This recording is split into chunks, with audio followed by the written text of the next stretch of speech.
berbicara evidence base, saya kira tentu teman-teman ingin tahu gitu ya, maksudnya buktinya apa sih kalau misalkan wabah ini, pandemi ini memang suatu hal yang bisa dibuktikan, yang memiliki bukti otentik atau objektif sehingga bisa ditelusuri dan valid.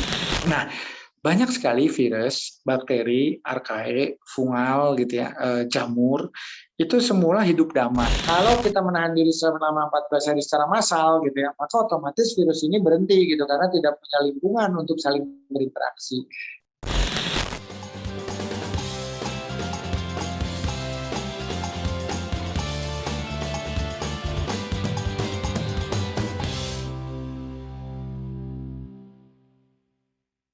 Assalamualaikum warahmatullahi wabarakatuh. Sahabat-sahabat sekalian, apa kabar semuanya? Semoga selalu sehat walafiat.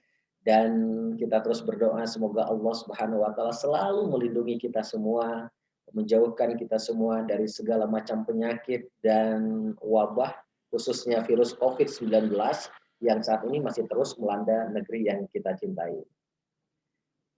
Sahabat-sahabat sekalian, berkaitan dengan virus COVID-19 yang hari ini trennya terus naik di Indonesia, banyak hal yang harus kita pahami berkaitan dengan virus COVID-19 ini.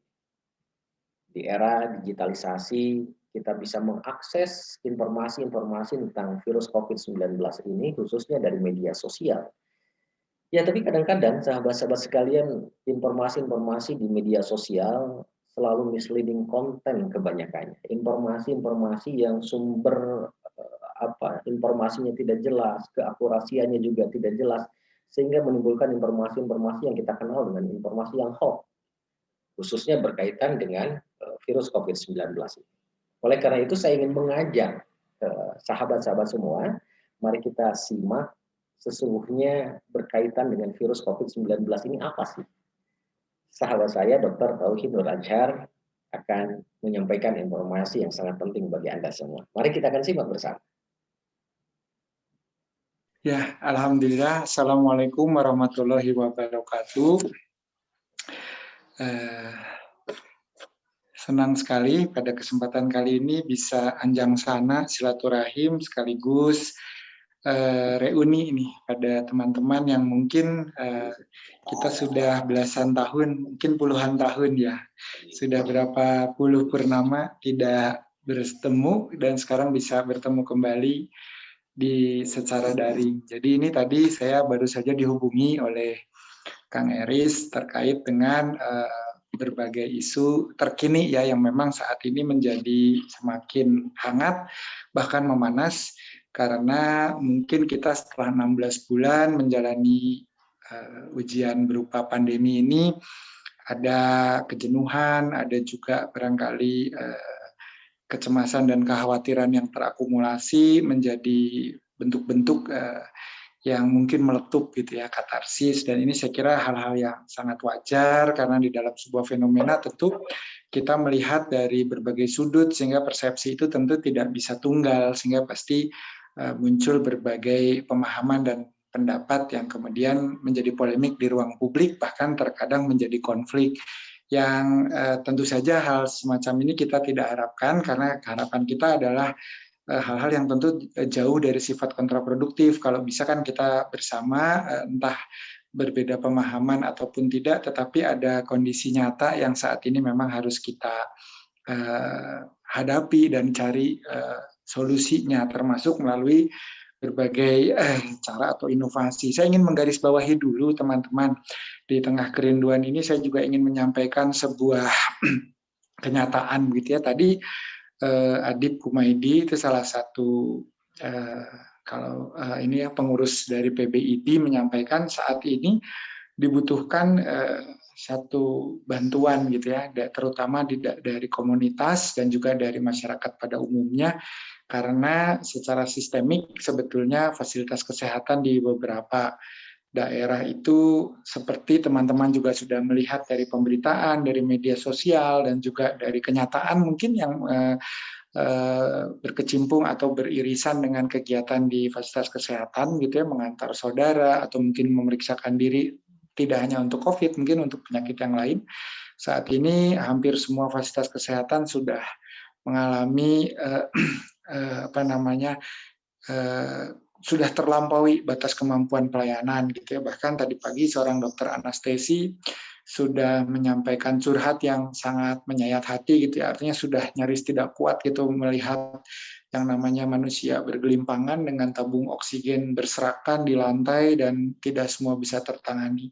Kalau yang mungkin teman-teman pernah dengar itu adanya konsep triase yang di dalam dunia kedokteran adalah satu keniscayaan untuk mengedepankan prioritas berdasarkan potensi untuk dipertahankan kehidupan atau memiliki prospek yang lebih baik, dan kemudian nanti ini akan ada beberapa yang mau tidak mau terpaksa gitu ya karena keterbatasan sumber daya tidak akan mendapatkan layanan sebagaimana mestinya. Jadi artinya kalau ada 3 orang lalu kemudian dinilai terlebih dahulu mana yang bisa ditolong dan kemudian punya harapan, terkadang ini sangat menyakitkan bagi pelaksananya, sekalipun ini sangat menyakitkan gitu karena kita inginnya menolong semua gitu, tetapi keterbatasan ini menjadikan kita harus memilih, dan kalau tidak dipilih atau salah memilih justru bisa menghadirkan kondisi yang jauh lebih fatal. Misalkan kita punya sumber daya hanya untuk mengurus 1 tapi kita ingin mengurus 3, akhirnya 3-tiganya nggak keurus gitu kira-kira. Dan sehingga akhirnya peluang ataupun harapan yang semula mungkin masih ada 30%,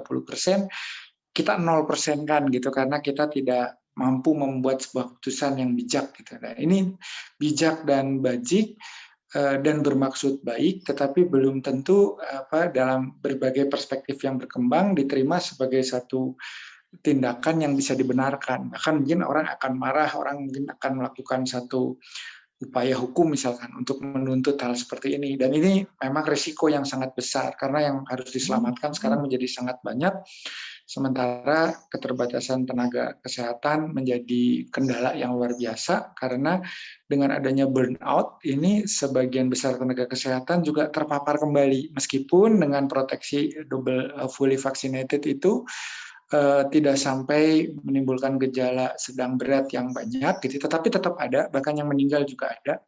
Tetapi sebagian besar yang terkonfirmasi positif dengan tanpa gejala dan ringan pun otomatis ditarik mundur dari medan pertempuran karena akan menjadi faktor transmisi baru. Maka otomatis kita kekurangan banyak sekali sumber daya. Dan ini yang kita siang malam memikirkan bagaimana mendistribusikan sumber daya yang ada supaya tetap bisa melayani. Kenapa ini saya menyampaikan terlebih dahulu? Ini sebagai sebuah gambaran kalau misalkan tadi misalnya ada beberapa pendapat di masyarakat bahwa kondisi saat ini itu semata hanya hasil dari sebuah rekayasa, katakanlah demikian. Kalau ini sebuah rekayasa apapun gitu ya, yang mungkin ada terlintas di benak kita gitu, tetapi pada saat ini kondisi yang sedang kita hadapi ini adalah terkait dengan keselamatan banyak orang, bahkan keselamatan sebuah bangsa gitu ya. Meskipun saat ini terkonsentrasi di Pulau Jawa, tetapi data mulai masuk ke kami bahwa beberapa kasus, beberapa daerah sudah di luar Jawa sekalipun sudah mulai mengalami peningkatan kasus yang cukup signifikan. Sementara kita tahu karena memang ketimpangan proses distribusi hasil pembangunan selama ini, otomatis konsentrasi infrastruktur terbaik itu ada di Jawa. Kita belum mendistribusikan kapasitas dan fasilitas terbaik belum terdeploy dengan adekuat gitu ya, belum sempurna. Nah, ini teman-teman mungkin bisa membayangkan gitu ya apa yang akan terjadi apabila ini kemudian tidak kita upayakan untuk terlokalisir gitu. Karena kalau ini nanti menyebar, kita punya 17.000 pulau gitu ya dan keterbatasan fasilitas dan tenaga, maka kami khawatir gitu bahwa di beberapa daerah nanti akan muncul, mudah-mudahan tidak gitu ya, tetapi kita harus mengantisipasi dari hari ini untuk mulai melakukan pencegahan yang mungkin ini akan terasa sangat berat bagi kita bersama karena tentu faktornya sangat beragam gitu sampai ke ekonomi. Tetapi mungkin karena tadi saya diminta oleh Kang Eris untuk memberikan gambaran secara fundamental gitu ya bahwa pandemi kali ini tuh nyata gitu ya, dalam pengertian tadi saya sempat ngobrol dengan Kang Iris gitu ya bahwa pada dasarnya sebetulnya kalau kami dari kacamata mikrobiologi, virologi ataupun sains hayati gitu ya teman-teman, tentu kan berangkatnya berdasarkan evidence base ya, berdasarkan pembuktian gitu, karena kerangka berpikir saintifik kita ya sesuai dengan konsep Iqra yang kita imani dan yakini itu kan harus terstruktur, sistematis, dan pada akhirnya kan mengembalikan bahwa memang setiap peristiwa itu sudah ada yang merencanakan sedemikian rupa, lalu kemudian di dalamnya tentu terlibat agennya, terlibat yang namanya makhluknya, terlibat elemen-elemennya. Nah ini yang harus ditemukan. Kalau misalkan kita berbicara bahwa ada sebuah fenomena, ada sebuah peristiwa, tapi kita tidak tahu mekanismenya atau apa yang terlibat di dalamnya itu apa saja, mungkin kita bisa mengembangkan begitu banyak konsep berpikir yang menimbulkan persepsi yang berbeda-beda, dan yang sudah ada objektif base-nya pun ataupun evidence-nya sekalipun sangat terbuka dan merdeka gitu ya untuk melakukan tafsir, karena kan orang melihat dari berbagai sudut pandang yang berbeda, latar belakang yang berbeda, kemampuan ataupun derajat analisis yang juga berbeda-beda begitu ya, dan kemudian mungkin ruang lingkup yang memberikan pencerahan juga berbeda-beda. Jadi ada the layer of consciousness yang dibangun oleh distribusi informasi sesuai dengan derajat dan kapasitasnya, kira-kira gitu ya. Jadi kalau informasi yang diterima itu mungkin parsial, separuh, atau dari sudut pandang yang sama sekali berbeda, saya kira juga akan memberikan konklusi yang juga berbeda. Jadi kalau terkait dengan COVID, ini saya izin ya, saya mungkin ngomongnya agak cepat gitu, karena ini saya baru cuman sempat ganti kaos doang ini, copot baju karena gerah. Jadi, maafkan kalau kurang sopan nih pakai ini, karena saya berpikir wah ini teman-teman semua nyantai nih. Baik, jadi saya lanjutkan sedikit. Alhamdulillah ya teman-teman. Jadi apabila kita berbicara evidence base, saya kira tentu teman-teman ingin tahu gitu ya. Maksudnya buktinya apa sih kalau misalkan wabah ini, pandemi ini memang satu hal yang bisa dibuktikan, yang memiliki bukti otentik atau objektif sehingga bisa ditelusuri dan valid gitu ya. Kan orang sekarang tuh sangat kritis ya, karena informasi apapun sekecil apapun bisa kita telusuri gitu ya, kita bisa googling ya, tinggal pinter-pinternya saja memasukkan meta tag ataupun keywords-nya gitu, sehingga kita bisa menemukan informasi itu dari mungkin itu berupa sampah ya, karena misalnya yang dimasukkan itu tidak jelas gitu, sehingga garbage lah yang dapat gitu, atau mungkin sangat presisi dan kemudian bisa terverifikasi dan valid seperti itu.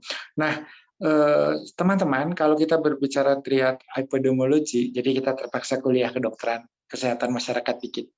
Triad epidemiologi itu melibatkan 3 faktor itu di dalam menghasilkan suatu kondisi kesehatan di tengah masyarakat. Yang pertama itu tentu ada manusianya. Jadi manusia ini bisa jadi pejamu, bisa juga atau host gitu ya, yang ditempati oleh penyakit, tapi juga bisa menjadi penyebab penyakit gitu. Misalkan seperti kayak sekarang ini zoonosis ataupun termasuk di dalamnya COVID yang semula diduga ada di tempat lain gitu, di sanctuary yang aman gitu ya, di cagar alamnya sendiri di mana punya bioma, punya habitat, punya ekosistem yang sangat baik, dan diduga tadinya dari hewan. Yang paling kuat itu adalah kelelawar, dan kelelawar itu ditemukan di sebuah gua bawah tanah di pertambangan gitu, yang kurang lebih letaknya agak jauh sih dari Wuhan, sekitar 300-400 kilo, tetapi ya dengan transmisi dan permutasi serta mobilitas manusia saat ini ya who knows gitu. Nah, banyak sekali virus, bakteri, archaea, fungal gitu ya, jamur, itu semula hidup damai gitu ya, hidupnya di hutan-hutan, baik di hutan tropis, semitropis, bahkan sampai di daerah Arktik yang mendekati kutub ya, mereka diam gitu ya, mereka bekerja dengan dalam sunyi karena mereka punya mekanisme dan fungsinya masing-masing, karena mereka menjalankan sunatullah di lingkungannya masing-masing. Samalah dengan kita ya Teh Riri, misalkan kalau kita lihat di dalam tubuh kita kan seringkali gitu ya, seorang ahli mikrobiologi itu mengatakan kalau berat badan Anda 90 itu palsu gitu, yang Anda tuh aslinya cuma 89 gitu. Yang 1 kilo apa dosa? Bukan, yang 1 kilo itu adalah bakteri gitu ya. Jadi dosa kayaknya lebih dari sekilo deh. Jadi nah, bakteri itu jumlahnya triliunan, bahkan kalau sel tubuh itu per kilonya 1 triliun gitu ya. Nah, kalau bakteri itu 1 kilonya bukan 1 triliun, bahkan di saluran cerna saja itu diduga lebih dari 150 triliun. Artinya ada mikroekosistem yang juga hidup berdampingan dengan kita dalam damai, dan sebagian besar justru, bukan sebagian besar, hampir semua di dalam kondisi yang proporsional, itu memberikan kita arti hidup. Jadi ada sebuah buku gitu ya yang ditulis oleh Alana Cohen itu, bahwa manusia itu sebetulnya hanya 10% dari entitas yang menyebut dirinya manusia, yang 90% itu dibangun oleh bakteri. Sebagai contoh, kita hanya menggunakan kurang lebih 30.000 gen, 3.000 sampai 30.000 gen. Sementara di dalam tubuh kita itu ada 300.000 gen yang bekerja, yang 297.000 itu disumbang oleh bakteri gitu. Jadi artinya kalau kita makan peyem, kita makan jengkol, kita makan ulu kutik lenca yang bersifat prebiotik, itu kita sedang memberi makan yang tadi, yang triliunan bakteri yang akan bekerja dengan energi tersebut di dalam usus, di berbagai organ lain seperti di kulit dan lain sebagainya. Nah, tugas mereka antara lain kalau yang di dalam tubuh kita itu menghasilkan vitamin K, menghasilkan serotonin, mempengaruhi produksi serotonin dari sel-sel enterokromafin yang ada di mukosa lambung. Jadi artinya apa yang kita makan menentukan apa yang kita pikir. Kita bisa happy, kita bisa tenang, kita bisa tahajud dengan nikmat, kita bisa melakukan sholat dengan khusyuk, kita bisa tadarus dengan tidak terburu-buru. Itu karena bakteri yang kita beri makan dengan baik, dan kemudian, nah makan dengan baik itu apa? Apa yang rajin saum baik, alhamdulillah. Dengan demikian lebih teratur, terencana gitu. Nah, saya ingin berikan gambaran. Sebenarnya makhluk Allah yang tidak kasat mata ini ada di mana-mana, sehingga kita kenapa argumennya ke sana, Pak Tohid? Karena kalau kita berani mengatakan misalkan virus itu tidak ada, dan nanti dulu di dalam tubuh kita saja yang nggak kelihatan itu banyak gitu. Karena misalnya tadi bisa dibuktikan kalau ada salah satu komponen bakteri yang tidak terpenuhi gitu ya, artinya dia mati karena kita orang minum air putih, minum jus buah, ini minumnya spiritus ya kan, mati kan ya di dalamnya ya gitu ya, mungkin sama-sama biru, satu Pepsi satu spiritus gitu ya. Nah, masuk begitu, maka ada misalkan Lactobacillus plantarum, itu kalau hilang, kita nggak bisa produksi serotonin, orang ini tiba-tiba sedih mendadak tanpa tahu alasan apapun, tiba-tiba dia mellow, tiba-tiba dia kemudian menjadi pribadi yang sangat depresi, depresi banget, dia nggak bisa itu ya. Jadi nah, ini kenapa? Kalau orang zaman dulu mungkin sangat hati-hati, jangan sampai salah makan gitu ya. Kalau makan itu kalau bisa mengedepankan kearifan lokal sebagainya. Dan ini sebetulnya satu bukti bahwa mikroba atau benda-benda yang tadi ukurannya mikro itu ada. Gitu. Itu satu dulu. Di tubuh kita sendiri pun banyak. Di kulit kita ada, di saluran cerna kita ada, di rongga hidung kita ada. Sehingga kalau kita mengambil sebuah konklusi bahwa nggak ada sesuatu yang tidak kelihatan, itu tidak ada, kita tentu tidak bisa menikmati tempe hari ini, karena tempe itu adalah hasil fermentasi kedelai kayak gitu ya, menggunakan keluarga jamur Aspergillus gitu. Kemudian kita tidak bisa menikmati yogurt karena yogurt itu ataupun kefir karena itu adalah produk fermentasi dari Lactobacillus. Kita nggak bisa makan telur ceplok pakai kecap, karena kecap juga adalah hasil fermentasi gitu ya, dan starternya pasti bakteri. Apakah bakteri itu bisa fotoselfing? Ya, kalau di bawah mikroskop bisa, kalau di bawah yang namanya scanning elektronik mikroskop kelihatan jelas 3 dimensi. Apakah bakteri itu bisa diidentifikasi ataupun molekul yang tidak terlihat bisa diidentifikasi? Bisa, salah satunya dengan 3D UV dengan kristalografi gitu ya, dengan dipaparkan sinar UV, berapa yang terserap, berapa yang bisa lewat, lalu nanti kira-kira bentuk super mikronya itu seperti apa. Kalau sekarang dengan mikroskop elektron. Nah, kembali, kalau begitu virus itu ada. Secara umum kita kalau lihat dari taksonomi ada, karena yang termasuk di dalam makhluk bersel satu itu macam-macam. Ada protista, ada protozoa, ada archaea, ada jamur, ada virus, dan juga ada mikroba gitu ya. Kalau mikroba itu masuknya prokariota gitu. Nah, itu saja dulu. Nah, lalu selama ini dia tinggalnya di mana? Banyak sebetulnya di kita pun juga ada yang ikut gitu, tapi sudah berdamai. Misalkan virus yang dulu mungkin menyebabkan influenza, sekarang juga ada, kadang di tubuh kita itu dia ada, tapi karena kita sudah baik-baik saja gitu ya, kita sudah saling mengenal satu sama lain, maka kalaupun kita kondisi menurun lalu terjadi penyakit yang kita kenal sebagai pilek, ya pileknya itu ringan gitu, artinya mungkin demam 2-3 hari, muriang, disertai batuk gitu ya, tapi dengan minum jahe, air panas, dan kemudian banyak berolahraga, selesai gitu ya. Nah, itu contoh bahwa virus itu ada gitu ya. Nah, lalu kemudian apa sih sebetulnya kalau yang sekarang diduga gitu menjadi penyebab? Semua udah tahu ini SARS-CoV-2, ini masih saudaranya SARS-CoV yang satu atau MERS-CoV gitu ya. Jadi Middle East Respiratory Syndrome. Ada nggak Pak bentuknya? Ada, udah pernah dipotret dengan mikroskop elektron gitu ya. Maka kita tahu bahwa bentuknya itu kayak duren gitu, lalu bulat gitu, lalu kemudian memiliki tonjolan-tonjolan gitu yang disebut dengan protein spike. Nah, apa arti pentingnya protein spike ini? Protein spike inilah yang kemudian menjadi pengenal dari virus ini sehingga kemudian manusia bisa merancang sebuah sistem silaturahim untuk memperkenalkan virus ini kepada sistem tubuh kita. Bagaimana cara memperkenalkannya? Ya si protein spike-nya ini diambil cetakannya gitu, mRNA-nya sehingga jadi vaksin Moderna, jadi vaksin Pfizer, ya, dan diambil genetiknya sehingga dititipkan di virus lemah adenovirus sehingga jadi vaksin AstraZeneca. Lalu kemudian dimatikan virusnya, dilemahkan sampai selemah-lemahnya. Lalu ini cangkangnya dimasukkan ke dalam larutan yang berisi adjuvan dan juga NaCl 0,9%, lalu disuntikan. Ini yang sekarang sedang kita gunakan, yaitu Sinovac.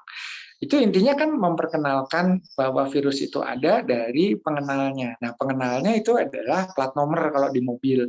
Jadi sebetulnya motor atau mobil yang ingin kita identifikasi kan nggak perlu kita jelasin ya, bempernya ini, warnanya ini apa namanya NMAX dari Yamaha, ini misalkan Honda atau mungkin yang agak tua gitu ya, ini masih Supra dan sebagainya. Nggak perlu, cukup yang namanya identifikasi dari plat nomor. Nah, setelah plat nomornya itu didapatkan alias protein spike, ya nanti kalau ada protein itu yang datang lagi ke tubuh kita, kita bisa mengenali. Nah, dengan demikian itu pun sudah satu pembuktian gitu ya, bahwa sebenarnya ada satu mikroba ataupun patogen yang kemudian ketika kita belajar mengenalinya, sistem tubuh kita bisa mengantisipasinya. Nah, ini yang dimaksudkan dengan vaksinasi. Vaksinasi itu makanya ada yang pasif dan ada yang aktif. Kalau pasif itu sebenarnya ya mungkin begini, orang yang banyak beraktivitas, misalkan nakes di rumah sakit itu sebelum divaksinasi antibodinya kadang udah tinggi. Kenapa? Karena tiap hari ngurusin orang-orang yang sakit gitu ya, dengan APD lengkap pun masih tembus-tembus tuh pada saat berganti pakaian, pada saat makan. Tapi masuknya lotnya atau muatannya nggak terlalu besar. Muatannya tuh sedikit-sedikit terpaparnya. Sehingga dengan terpapar sedikit-sedikit itu, maka tubuh kita seperti divaksin, itu akhirnya membuat yang namanya antibodi. Nah, salah satu pembuktian lain bahwa virus itu benar ada adalah antibodi. Kalau kita melihat bahwa antibodi yang dihasilkan oleh tubuh manusia itu sangat spesifik. Jadi kalau yang datang itu demam berdarah, antibodinya demam berdarah. Kalau yang datang itu tifus, antibodinya tifus. Dan itu yang dipakai, digunakan gitu di lab. Misalkan ketika kita mendeteksi, misalkan anak kita panas, kita khawatir kenapa ya kok udah 5 hari ini nggak turun-turun, diperiksakan di lab dengan antibodi NS1 itu untuk demam berdarah. Ini nggak mungkin salah tipes ya dok. Kalau antibodi itu spesifik, dia hanya mengenali antigen dari bakteri ataupun virus yang menyebabkan penyakit. Jadi satu-satu. Hepatitis misalkan, ya dia hanya mengenali virus antibodinya kenalnya hanya antigen dari virus hepatitis. Demikian juga pada SARS-CoV-2 gitu ya, sehingga ada imunoglobulin G yang misalkan untuk SRBD. Apa itu? Spike Receptor Binding Domain. Apa itu? Yang tadi, yang tonjolan di durennya itu. gitu. Jadi, nah kalau misalkan SRBD antibodinya keluar, lalu kita mengatakan virusnya nggak ada, ya tentu ini menjadi satu pertanyaan. Lalu dia mengenali siapa, kok dia bisa keluar gitu ya? Itu kira-kira kalau pembuktian-pembuktian terbaliknya gitu ya. Lalu kemudian karena kecanggihan ilmu dan teknologi hari ini, ya tentu peneliti pun juga sama kok pertanyaannya, bener nggak sih ada nih virus yang menyebabkan ini? Sama kok, pertanyaannya sama. Jangan-jangan ini model baru dari tifus, jangan-jangan ini sebetulnya hanya DB dengan superinfeksi dengan tifus, jangan-jangan ini autoimun, jangan-jangan ini jamur kayak di India itu kan setelah pandemi disebabkan SARS-CoV-2 karena kemudian diberi seng yang cukup banyak gitu ya. Jadi nah teman-teman kalau suplementasi vitamin juga jangan terlampau berlebihan. Kalau sengnya terlalu banyak zinc itu ya jadi mukormikosis yang black fungus itu karena sengnya terlalu banyak jamurnya yang tumbuh gitu. Jadi juga kalau lihat kan sekarang ada yang minum vitamin C saking takutnya karena pandemi gitu ya 1000 miligram per 3 jam gitu. Padahal kebutuhan sehari cuma 500 miligram atau kalau jeruk 2 buah jeruk. Kalau mau enak sih makan jeruk 3 udah cukup sebetulnya insya Allah.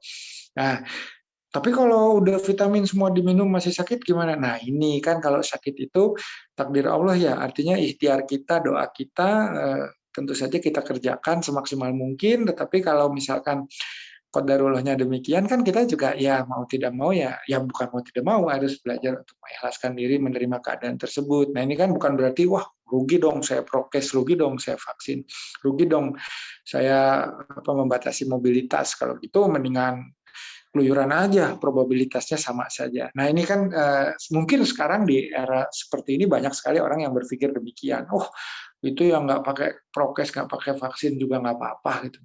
Sementara justru itu kelihatannya ada tenaga kesehatan udah divaksin segala macam, tetap aja tuh katanya sakit. Nah ini juga kontraproduktif ya narasi seperti ini. Tetapi kalau menurut saya ini juga bagian dari suatu proses falsifikasi sistemik gitu ya. Jadi ini seperti black swan-nya Nassim Taleb gitu ya.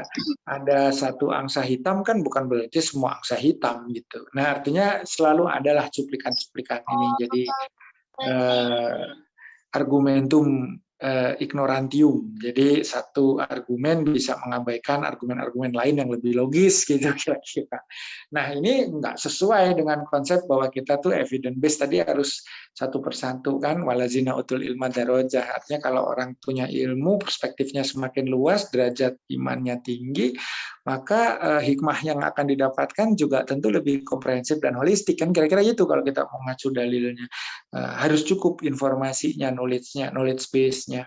Nah, lalu kemudian kalau kita berbicara lagi, kalau tadi antibodi menunjukkan virus ada, sekarang nggak cukup itu, kita bisa memvisualisasikan, artinya virus ini bisa dengan mikroskop perbesaran yang sangat luar biasa gitu ya, elektron bisa dilihat struktur dan morfologinya gitu. Virus dengue, virus SARS-CoV bisa dilihat.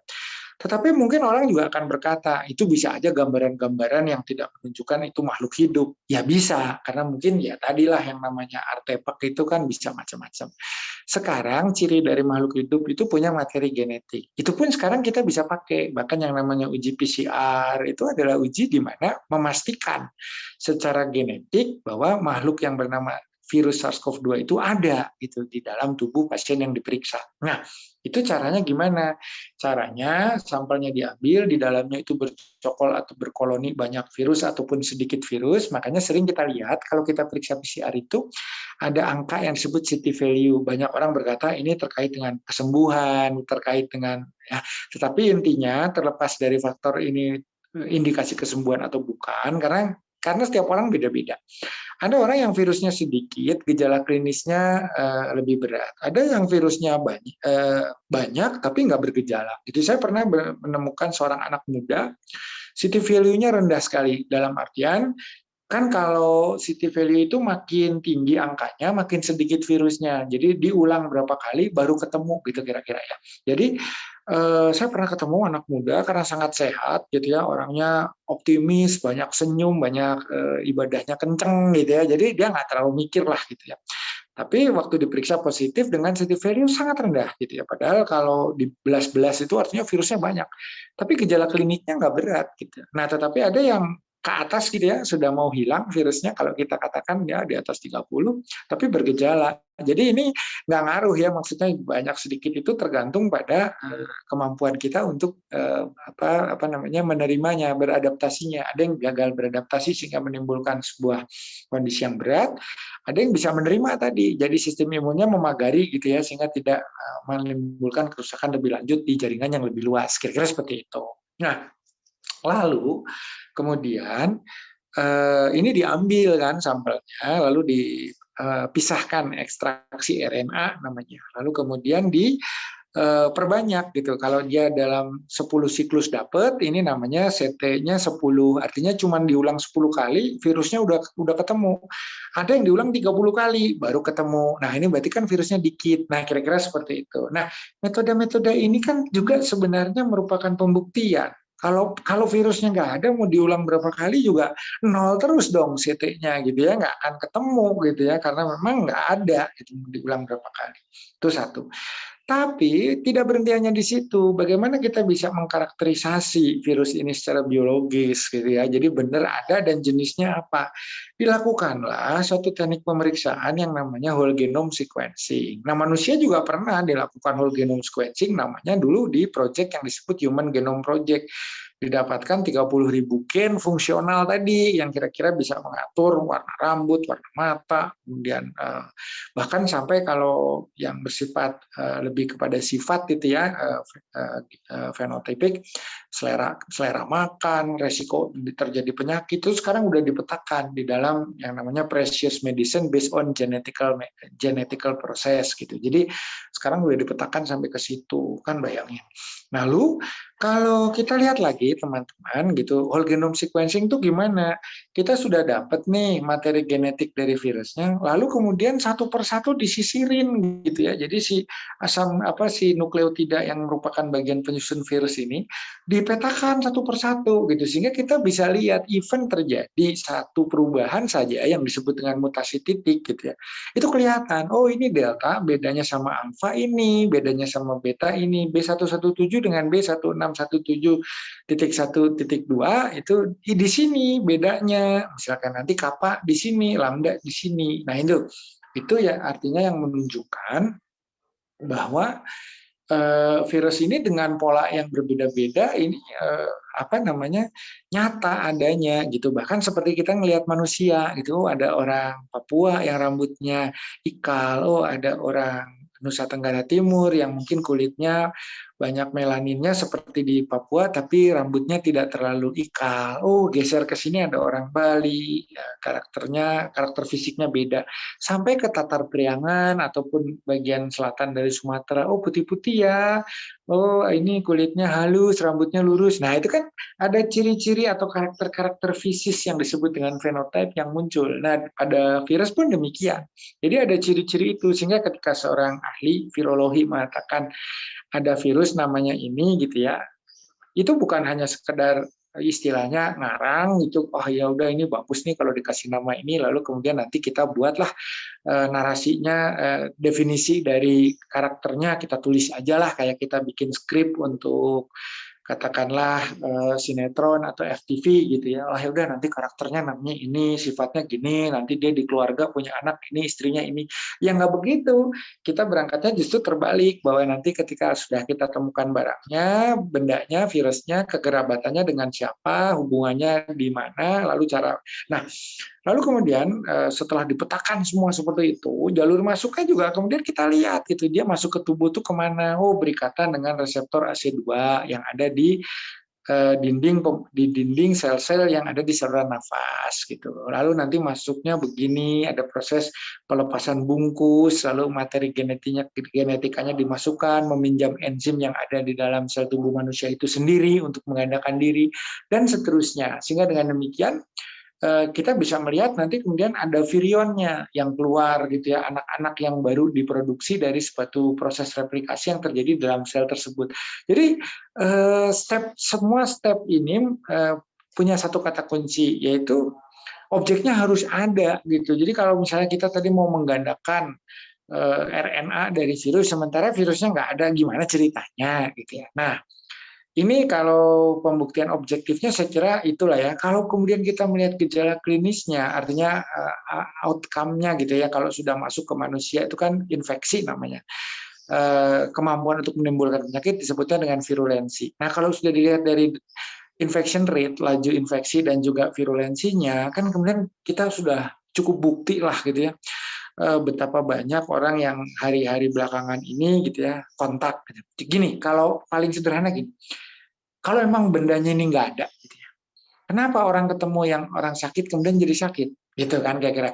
Kenapa orang yang kontak erat gitu, satu rumah nih misalnya, ada satu dinyatakan positif, kan sekarang banyak yang isoman ya, bahkan berita sangat menyedihkan ya tadi pagi itu di Bekasi ada satu keluarga yang isoman di rumah meninggal semua. Jadi pertama datang orang tua mertuanya gitu ya mengisolasi mandiri karena sudah terkonfirmasi positif, karena di rumah mertuanya ini banyak orang di Cikarang. Dia memilih ke rumah anaknya di Bekasi gitu. Karena di rumah anaknya itu hanya tinggal anaknya dan suaminya gitu berdua. Jadi mereka bertiga. Ternyata anak dan pasangannya ini yang merawat si orang tua ini tertular gitu di dalam rumah tersebut. Bahkan menjadi lebih berat sehingga kemudian yang dua orang ini dirawat terlebih dahulu di rumah sakit, orang tuanya masih bisa di rumah isoman. Tapi ternyata yang dua orang tersebut ke rumah sakit wafat, yang di rumah pun akhirnya wafat. Jadi artinya 3 orang di dalam rumah tersebut dalam kondisi isoman wafat. Jadi ini sangat menyedihkan. Nah, sebenarnya kalau kita tidak meyakini bahwa ada transmisi ya, ada infeksi yang disebabkan oleh virus, kan mestinya orang yang sakit datang ke rumah anaknya, ya anaknya nggak akan sakit lah. Mau tinggal serumah, mau makan bersama, bahkan mau tidur satu kamar nggak akan sakit. Karena tidak ada agennya yang bisa berpindah dan menyebabkan penyakit.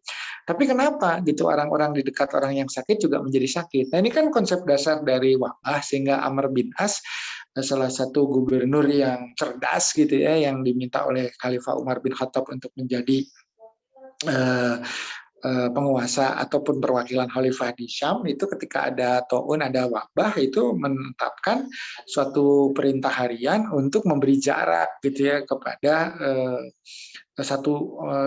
dari orang yang sakit dengan orang-orang yang sehat selama kurang lebih plus minus, melihat masa inkubasi dan masa perjalanan penyakit itu 40 hari yang kemudian diterjemahkan oleh Ibnu Sina menjadi karantina gitu ya, atau dari kata arba'in gitu ya. Jadi 40-nya itu jadi kuarantin dalam bahasa Latin gitu. Kenapa itu? Karena itu mempertimbangkan masa inkubasi dan masa sakit sehingga betul-betul sudah bebas isolasi lah kira-kira demikian, baru bisa berinteraksi. Itu bayangin, Amr bin As itu kan hidup di abad ke-7, ya di abad ke-8, maaf gitu ya. Jadi artinya masih sejaman dengan, berbeda selisih lah, masih mengalami lah sejaman dengan zaman Rasulullah.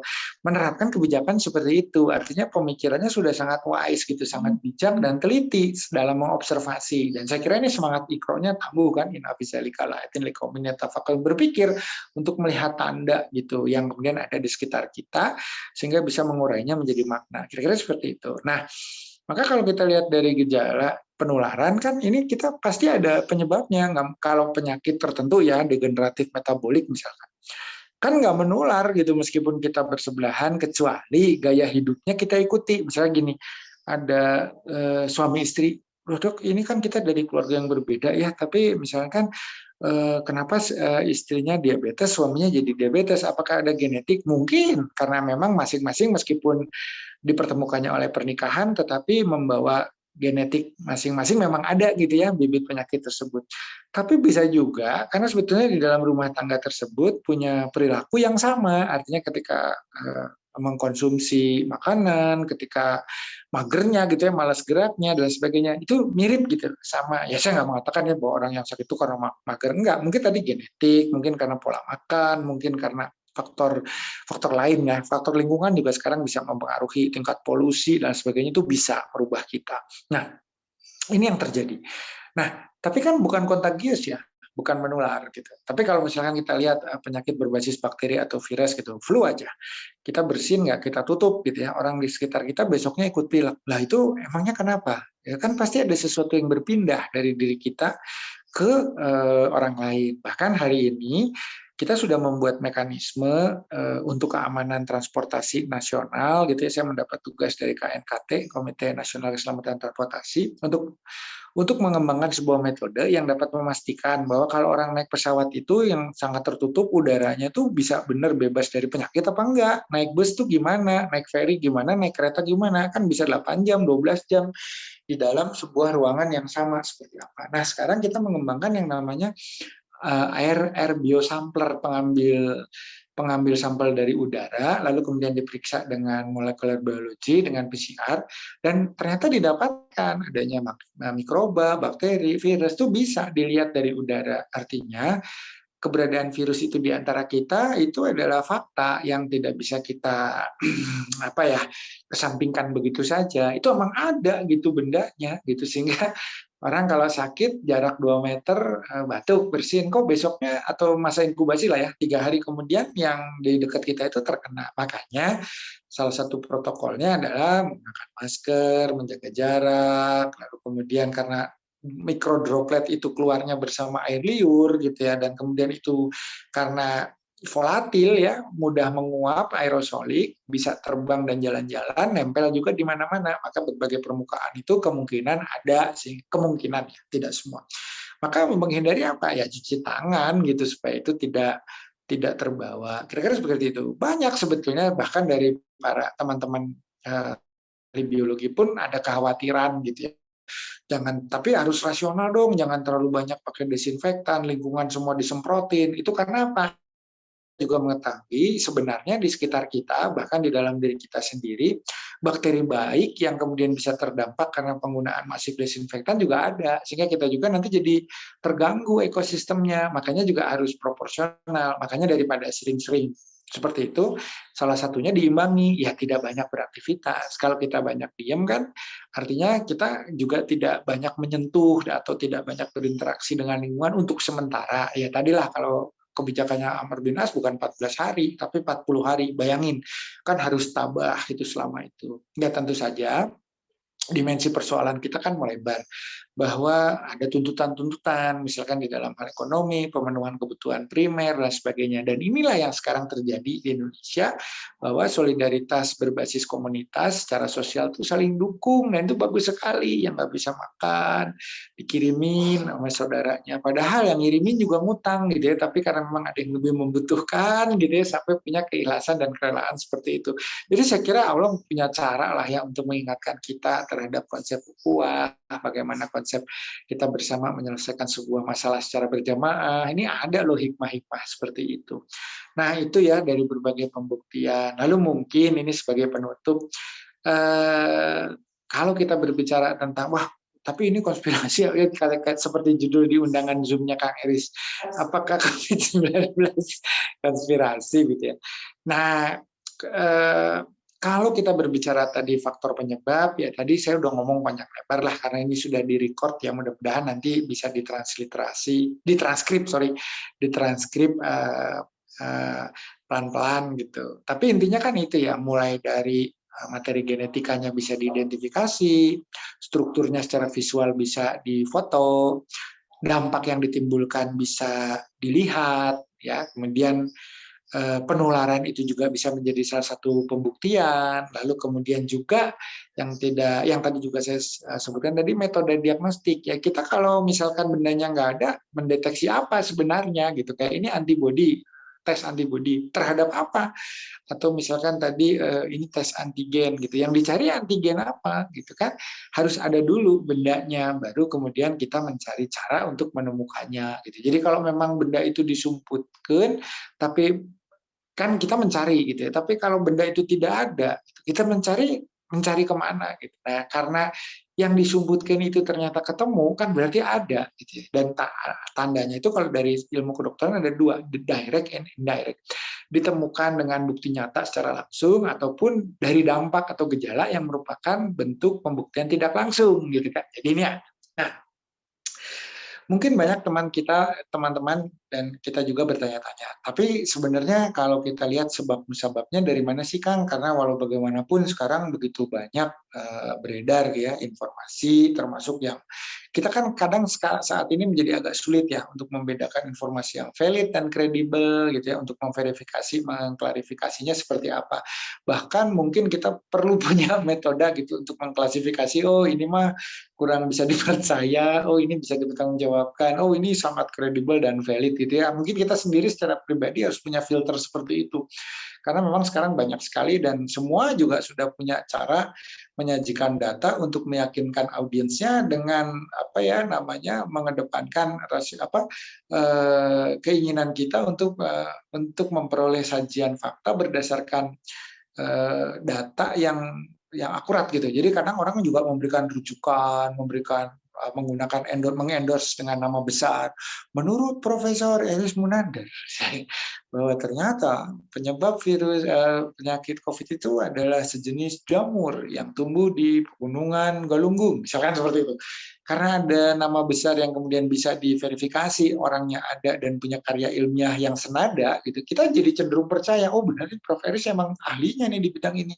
Jadi benar dong ya kalau beliau menyatakan seperti ini. Maka kalau tidak ada link yang kemudian bisa ditelusuri, saya kira kita juga harus berhati-hati. Karena mungkin kalau sekedar nama ya baca di sebuah berita, oh ini ahli ini ya, bisa dong kita jadikan satu ya tadi dalam sudut pandang komunikasi publik mungkin untuk mengendorse kesahihan satu informasi yang disajikan, kira-kira seperti itu. Nah, pertanyaan yang paling fundamental seperti itu, datangnya memang dari mana? Jadi saya ingin kembali ke cerita di awal. Jadi sebenarnya makhluk hidup itu sudah memiliki ekosistemnya dan hidup damai di dalam tempatnya masing-masing. Ebola itu dulu ada di dalam kera, dan kera itu nggak sakit karena punya Ebola, gitu ya. Di apa namanya Rhesus macaca atau Macaca fascicularis gitu ya, kera ekor panjang gitu. Diam itu di dalam hutan di Afrika. Tapi pada saat manusia ya karena kebutuhan akan lahan, kebutuhan akan pemenuhan ekonomi, sehingga terjadilah industrialisasi, terjadilah kapitalisasi yang mengakibatkan eksploitasi lahan gitu ya. Orang bikin perkampungan, orang bikin pertanian, otomatis membutuhkan perkampungan gitu ya. Orang bikin industri manufaktur, otomatis butuh permukiman. Dan ini terjadi konversi lahan. Hutan-hutan dibuka, kera-kera ini tidak lagi punya tempat yang aman, dan lalu dia mulai bersentuhan dengan hewan lain yang mungkin didomestikasi oleh manusia, dipelihara dengan anjing dan kucing, ada yang dimakan, ada yang digigit, dan sebagainya. Ada juga yang keranya langsung dimakan oleh manusia. Sehingga tadinya si virus Ebola yang diam saja, gitu, akhirnya keluar gitu dan berpindah. Berpindahnya bisa langsung ke manusia, tapi atau bisa juga dengan proksi, dengan perantara lewat hewan ternak ya. Tadi hewan-hewan yang sudah didomestikasi, meskipun bukan ternak, tapi kan dipelihara kucing, anjing, macam-macam. Kalau ayam, sapi, kambing itu kan didomestikasinya dipelihara. Nah, kalau kita lihat lagi, beberapa kasus yang lain juga demikian. Gitu misalkan flu burung, jadi avian influenza atau swine gitu ya, jadi H3N1. Kalau H1N1 tuh Spanish influenza. Nah, terus kemudian ada swine, ada flu burung. Nah, flu burung itu kan semula ditemukan di hutan gitu, tapi kemudian akhirnya ke unggas dan kemudian juga ada di reptil. Dan semua itu pada akhirnya berinteraksi atau beririsan dengan aktivitas manusia. Ada yang dimakan oleh manusia atau ada yang hidupnya berdampingan dengan manusia. Seperti ayam itu kan berdampingan dengan manusia. Dan virus itu bisa menyesuaikan diri gitu ya. Apabila dia tidak cocok dengan satu lingkungan, maka yang bertahan hidup itu yang cocok. Artinya kelompok yang cocok ini punya kemampuan dan kapasitas yang sesuai dengan tuntutan kebutuhan. Jadi dia yang bisa berkembang biak dan ini yang bisa melompat-lompat misalkan ke manusia dan kemudian menimbulkan masalah karena manusia nggak siap untuk menerima kunjungan yang di luar dugaan. Kira-kira seperti itu.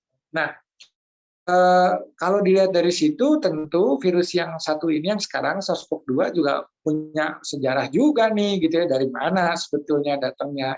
Nah, salah satunya beberapa hipotesa yang beredar, yaitu tadi ada satu penelitian di tambang dalam, gitu ya, di tambang dalam di Tiongkok, gitu, yang kemudian menemukan adanya populasi kelelawar yang kemudian menimbulkan interaksi dengan kelelawar itu menimbulkan sakit pada beberapa anggota penambang. Jadi ada 7 atau 8 orang penambang tersebut yang mengalami ya gejalanya kayak yang sekarang kita kenal gitu ya, sakit tenggorokan, batuk, pilek, demam, dan beberapa di antaranya meninggal. Dari situ, ini versi 1 ya, jadi banyak versi. Lalu kemudian para peneliti waktu itu di Tiongkok merasa ini harus diperiksa. Kenapa ini? Lalu diambillah sampelnya, dibawa salah satunya ke lab yang berada di Wuhan. Jadi nah ini kalau ini versi itu ya, versi dari tambang. Nah, kemudian dari sana dari lab itu, nah ini ada beberapa versi lah di situ. Dari lab tersebut ada dugaan gitu ya, kalau versi yang lab gitu. Jadi ternyata setelah diteliti, kemudian dikultur, dikembangbiakan gitu untuk dilihat materi genetikanya, ya tujuannya mungkin baik ya. Tujuan awalnya itu tentu saja mungkin untuk mempelajari karakteristik virus tersebut, lalu kemudian ingin dipetakan supaya nanti bisa dicari penangkalnya, obatnya ataupun vaksinnya gitu ya kan. Nah, ini kalau kita lihat yang awal-awal itu ada beberapa peneliti ya si Zhengli dan sebagainya. Nah, tujuannya mungkin seperti itu, sama lah ketika mungkin lembaga Pasteur dulu mencari gitu, atau mengumpulkan patogen penyebab penyakit pes atau Yersinia pestis, atau mencari virus polio gitu ya, seperti Dr. Jonas Salk, yang kemudian juga Pasteur melakukan itu, atau mencari Vibrio cholera, atau mencari bakteri tifus. Kenapa? Karena ingin dipelajari cara apa untuk menangkalnya. Sehingga dengan mengumpulkan spesimen-spesimen bakteri ataupun virus penyebab penyakit tersebut, lembaga Pasteur berhasil mengembangkan vaksin terhadap polio, vaksin terhadap kolera, vaksin terhadap difteri, pertusis, tetanus, tifoid, hepatitis, kemudian juga cacar, gitu kan, variola. Itu berhasil karena kita mempelajari gitu si virus ini seperti apa, karakternya, nularnya gimana, bisa dicegahnya dengan apa. Gitu. Nah, ada versi memang yang tidak bisa dipertanggungjawabkan, saya kira tidak valid, bahwa dari hasil penelitian virus yang berasal dari kelelawar yang diduga telah menjadi sumber penyakit bagi para penambang tersebut, kemudian dimasukkan ke lab, gitu, diperiksa di lab. Tapi apakah dari situ sumbernya walau-walau? Karena data lain menunjukkan epidemiological tracing memperlihatkan adanya aktivitas di pasar hewan. Jadi artinya kemungkinan seperti juga flu burung, dulu mulainya dari hewan yang berpindah ke hewan lain lalu dikonsumsi manusia gitu. Atau tidak dikonsumsi, sekedar konsumsi karena lewat saluran cerna tidak efektif. Mungkin karena di pasar itu memang ada hewan yang dipotong ataupun ada hewan yang dijual belikan, dijajakan di sana itu membawa virus ini.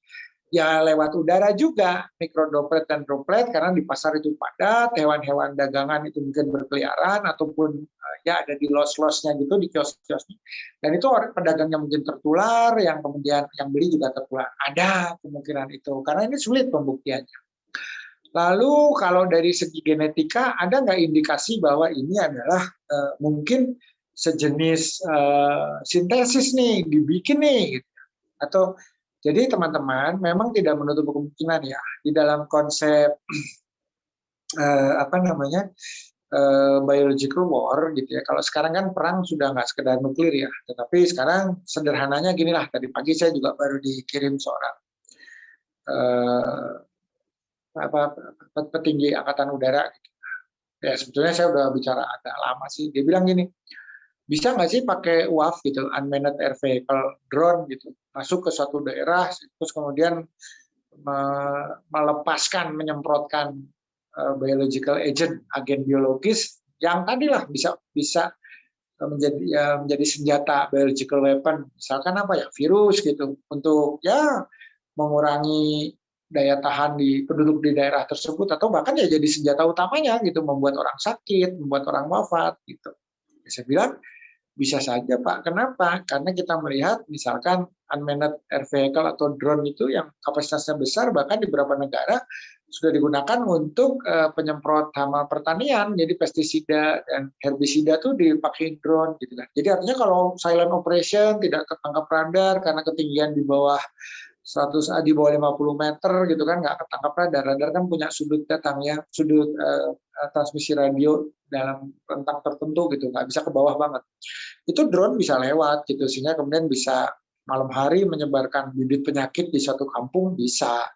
Nah, untuk itu memang teknologi memungkinkan, misalkan virus-virus yang sebelumnya jinak dibuat menjadi beringas, bisa gitu.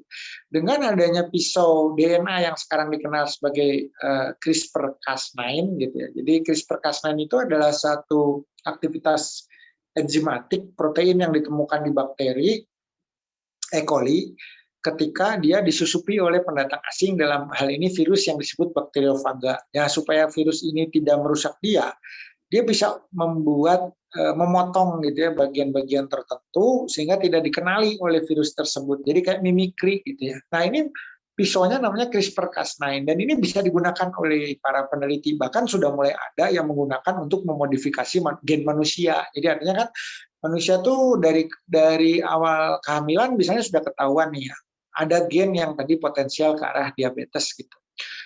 Oh, ini kita hilangin aja ya, atau kita rubah ya, atau nanti tetap ada, hanya nggak akan diekspresikan gitu, nggak akan muncul gitu, di blok. Bisa tuh dengan CRISPR-Cas9 sekarang mulai banyak. Artinya kalau kita mau otak-atik di situ, kalau kita berpikir konspiratif gitu ya, ya bisa saja. Nah, cuman mungkin pertanyaan berikutnya adalah motifnya apa ya gitu, karena ternyata yang kena juga bukan hanya sekedar musuh, tapi juga lingkungan-lingkungannya sendiri juga. Oh kan banyak kan masif kan di daerah itu. Apakah itu kebocoran? Bisa. Apakah itu transmisi alamiah yang berasal tadi dari hewan ke hewan baru ke manusia atau hewan ke manusia gitu? Bisa. Gitu ya. Apakah ini hasil rekayasa dari sebuah virus yang dimodifikasi? Tidak tertutup kemungkinan karena teknologinya ada. Tetapi terlepas dari itu semua, apakah ini bersifat alamiah gitu ya, transmisi atau penyebarannya, misalkan tadi dari yang aman, tenang, damai, sejahtera di satu tempat yang terlindungi karena ketamakan dan keserakahan manusia gitu ya, hutannya kita buka, hewan apapun jenisnya kita makan, lalu kemudian diperjualbelikan sehingga terjadilah kontak atau penularan di ruang publik. Nah, itu yang sampai saat ini adalah domain yang ya kita sebagian besar meyakini dari sanalah alamiah saja gitu. Karena kita nggak tahu motifnya gitu. Kalau misalkan orang mau utak-utik tuh untuk apa sih gitu ya? Nggak tahu ya kalau ada motif-motif yang lain. Terus yang kedua, apakah mungkin sebenarnya nggak ada niat sama sekali? Kita hanya ingin mempelajari supaya bisa melakukan tindakan-tindakan preventif ataupun mengobati virus ini. Tapi karena sedikit kelalaian mungkin bocor gitu ya, kan benda nggak kelihatan ya, udara terbuka sedikit bisa keluar lalu menimbulkan penyakit. Nah, ini juga dikonfirmasi bahwa beberapa bulan sebelum wabah dinyatakan sebagai pandemi di Tiongkok, itu ada beberapa peneliti dari lab yang ada di Wuhan itu dilarikan ke rumah sakit gitu. Meskipun data medical record-nya kita nggak tahu, tapi ya kalau mungkin dari situ mulai terjadi proses transmisi, mungkin saja, tetapi itu kan menunjukkan itu juga bukan kesengajaan gitu ya. Jadi ada pekerja di lab yang sedang meneliti satu patogen berbahaya, ya mungkin terkontaminasi dan kemudian dari sinilah pintu masuknya menyebar begitu. Kan belum tentu sengaja. Artinya kalau kita berbicara rekayasa konspirasi ya belum tentu juga gitu. Ada kemungkinan, ada. Mana sih di dunia ini yang nggak menutup pintu probabilitas, karena yang mutlak kan hanya Allah. Kita manusia hanya mereka-reka gitu ya, menduga. Artinya ya kita berbicara dalam kemungkinan-kemungkinan saja. Nah itu, jadi pertama alamiah, kedua ketidaksengajaan, ya ketiga ini baru yang mungkin ya kemungkinannya cukup kecil, sangat kecil, tapi ya tidak bisa kita tepis gitu ya. Ya bisa saja ini hasil otak-atik bisa. Nah, tapi apapun, ketiga penyebab itu, baik itu alamiah dengan berbagai mekanisme, ataupun juga tadi kebocoran entah dari mana, gitu ya, atau kemudian tadi, wah ini ada yang iseng nih, gitu ya. Tetap aja kan ini punya satu konklusi ya, bahwa makhluknya ada. Gitu. Karena ya apa yang akan eh, dihasilkan dari misalkan sebuah konversi lahan lalu kemudian bisa menimbulkan penyakit apa gitu. Kalau banjir, iya itu kan bencana fisik. Tapi kalau bencana biologis kan berarti harus ada agennya. Ini yang disebut dengan tadi triad epidemiologi. Yang pertama ada penjamunya atau manusianya yang bisa sakit. Yang kedua ada agen yang bisa membuat sakit. Dan yang ketiga adalah lingkungan yang menjadi media atau perantara di mana agen pembuat sakit tersebut bisa bertemu dengan manusia sebagai penjamunya gitu. Harus ada lingkungannya. Jadi kalau lingkungan tidak mendukung, si agen ini juga tidak bergerak. Misalkan mobilitas kita tekan sedemikian rupa, itu lingkungan kita hening, ya lalu lintas tidak padat, kerumunan tidak tercipta, ya otomatis virus itu tidak kemana-mana. 14 hari selesai kan life cycle-nya gitu. Dia akan diproses oleh antigen, oleh antibodi asli tubuh kita yang berkata, maaf ya virus ya, ini udah 14 hari, keberadaan Anda sudah lebih dari memadai. Nah itu mulai dieliminasi, sehingga tidak ada lagi. Nah kalau kita menahan diri selama 14 hari secara massal gitu ya, maka otomatis virus ini berhenti gitu karena tidak punya lingkungan untuk saling berinteraksi. Gitu kira-kira. Tidak terasa udah jam 5 ya. Minum dulu dok, kayaknya luar panjang banget biasa nih dokter. dok ini. Minum dulu. Santai-santai. Hebat, Masya Allah. Itu sih kira-kira ya. Jadi mau lihat ceritanya yang mana gitu. Tapi intinya sih semuanya bisa, ya semuanya bisa kita telusuri lah gitu ya data dan faktanya. Kalau nggak ada banget gitu ya, atau misalkan sebenarnya ini ulah dari teknologi apa gitu yang gelombang elektromagnetik yang kemudian memberikan gejala-gejala sakit seperti demam dan sebagainya, saya kira ya kita bisa mengajukan argumentasi tadi. Ya kalau nggak ada virusnya kok orang deketan bisa ketularan ya gitu. Kenapa ya gitu kira-kira. Hal-hal simpel sih gitu, tapi kalau dari cerita tadi kan mudah-mudahan ada yang tangkep ya gitu maksudnya. Mungkin saya ngomongnya kecepatan sih. Saya termasuk orang yang sebetulnya mungkin Kang Eris juga paham atau teman-teman di Radio Umat tahu lah. Dari awal itu saya juga termasuk orang yang tidak berorientasi bahwa setiap penyakit itu obat, karena memang kita juga melihat obat itu juga punya dampak yang ya tidak ringan kalau misalnya kan dikonsumsi dalam jumlah yang besar dan interaksi dengan berbagai zat yang lain gitu ya. Tapi kan memang kita harus rasional ya bahwa pada keadaan tertentu ya memang ikhtiar kita berdasarkan ilmu yang kita miliki ya adalah ini yang namanya protokol terapi. Jadi kalau menurut dia tuh tadi yang saya tangkap ya, bahwa kondisi beratnya ini tuh justru karena orang berobat gitu. Jadi karena dikasih macam-macam jadinya akhirnya wafat atau jadinya yang harusnya nggak di ICU jadi masuk ICU gitu. Atau bahkan yang kemarin saya mendapatkan sebuah pertanyaan waktu saya mengisi di salah satu program dari Satgas, kebetulan ditugaskan oleh Satgas Nasional untuk mengedukasi juga, Terry samalah dengan teman-teman di sini ya. Ya saya berterima kasih lah karena dulu sempat nyantri di Radio Umat ya, sehingga dapat basic sedikit lah untuk berkomunikasi dengan untuk bisa menyampaikan gagasan. Tadi ngomongnya nggak kayak tadi, kalau ngomong kayak tadi kayaknya pada bingung. Jadi saya ngomongnya pelan-pelan karena saya ingat pesannya Kang Eris, kan harus komunikasi yang efektif itu bukan bukan sekedar membebani dengan dasar teori yang memang objektif gitu, tapi harus bisa membangun theater of mind yang objektif di benak pendengar gitu. Jadi saya menyampaikan ya kemarin ada yang nanya tuh lewat interaktif gitu.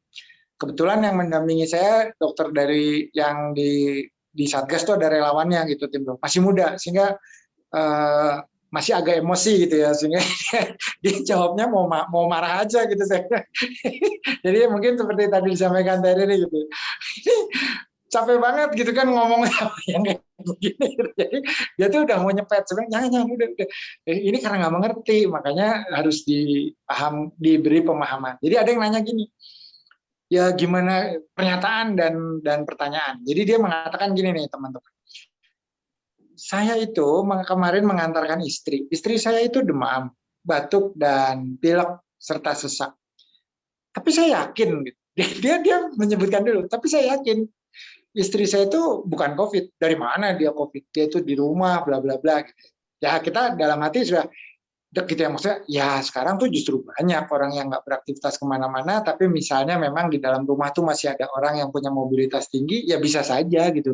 Ya kita nggak tahu lah datangnya dari mana, kan kita hanya ikhtiar ya berusaha. Tapi untuk menafikan bahwa itu penyakit ini ya jangan nggak secepat itu. Kalau datang dengan kondisi itu ke rumah sakit dan dia marah gitu. Nah, rumah sakit ini niatnya nggak bagus, gitu. Niatnya jelek. Kenapa? Ya datang baru menyampaikan gitu aja, katanya langsung di rapid antigen. Gitu. Ya kan periksa dulu lah kalau memang bisa diberi obat-obat yang ringan-ringan saja gitu untuk flu, kan nggak usah melakukan pemeriksaan itu. Ini sudah jelas katanya indikasinya bahwa rumah sakit itu tujuannya mengcovidkan. Jadi pasien yang datang itu pasti akan di-COVID-kan apapun, karena yang sakit perut aja kalau dites ya bisa positif gitu. Terus ya saya mengakui ya bahwa tidak ada di muka bumi ini alat tes yang akuratnya 100% nggak ada. PCR pun yang 95% ke atas itu akurat, sangat bergantung kan pada berbagai kondisi. Misalnya gini, dicoloknya nggak pas di tempat ada virusnya, ya negatif.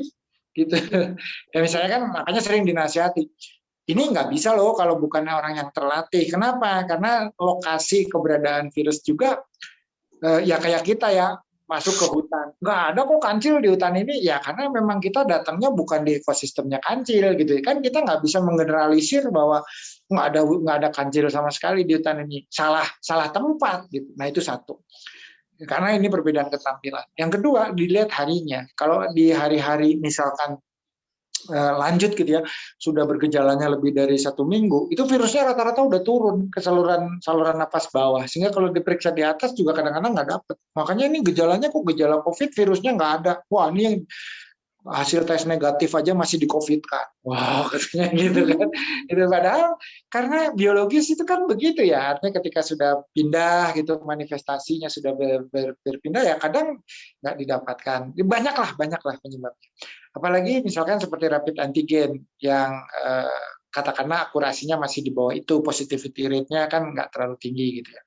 Ya mungkin orang makin ada kemungkinan false negatifnya besar, ada kemungkinan false positifnya juga besar.